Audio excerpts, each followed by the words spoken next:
The average of three numbers is 17 and that of two among them is 16. Find the third number.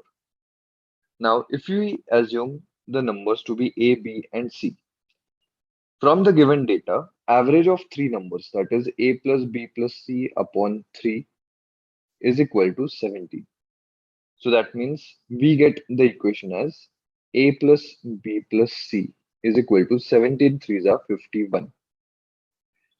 Now, it is given further that the average of two among them is 16.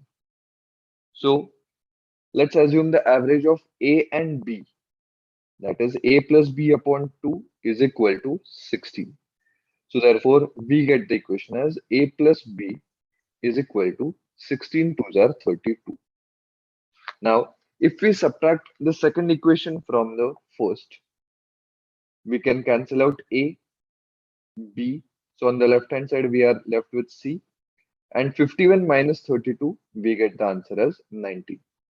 So the third number will be 90. So option D will be our answer.